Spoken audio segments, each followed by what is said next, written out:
Steve, it's inside of you. Okay, Bill, I'm so excited about this. I'm sure you have seen these commercials everywhere on Space for Orphan Black that's going to be hitting airwaves this Saturday night at 9 p.m. We have the star of the show. Take a look. Her many incarnations on the show, and she's here to talk about them. Tatiana Maslany. Did I say your last name correct? That was really good. Yeah. Wow, thanks for that. Tatiana, welcome to the show. Thank you. And congratulations. Yeah, thank you. You know what?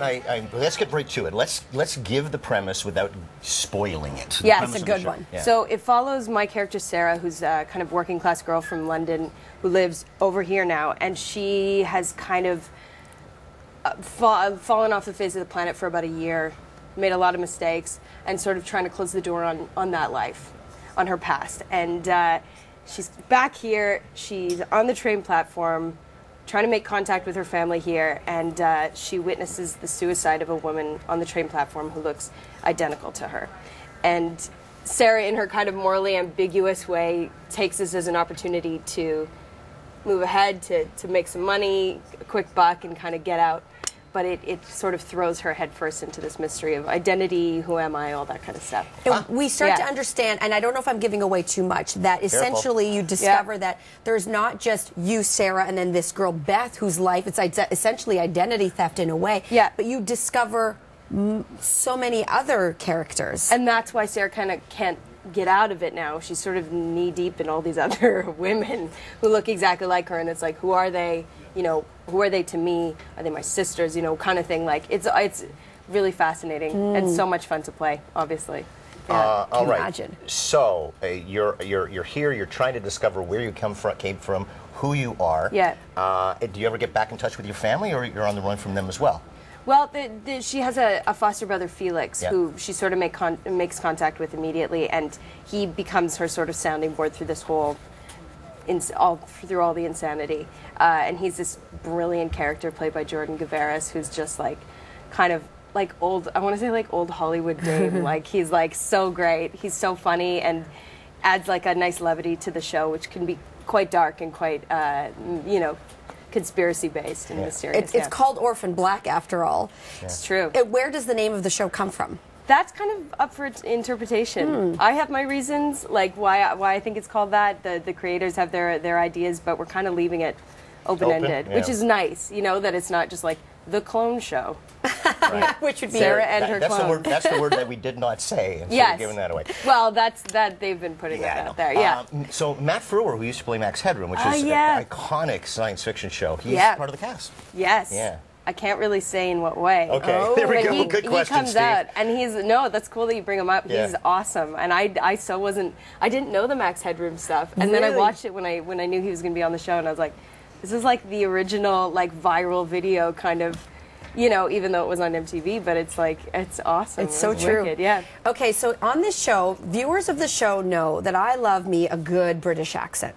Cool. Okay, now, I understand that Sarah, who is obviously from England, that your accent is so good that people who have interviewed you and when you've done the accent, that they actually thought you were the real deal. So I'm going to say, I'm going to read a little something and you tell me how I do. Because did you have a coach? I did. I had a dialect coach who was there. Well, you're going to be my coach right now. Okay, go for it. What happens when one day you realize you're not alone and there are people out there who look just like you? That was really great. It was quite posh, actually. Oh, really? Thanks for saying that. As opposed to like Sarah's more working class. She's from like estuary London, so it's more. It's not Cockney, but it's verging on that more so than what you did, which was much more Downton Abbey, I have to say. Oh, really? Thanks. Yeah, there you Thanks go. for that. That's a huge compliment. Thanks. Next question, Steve. Over to you.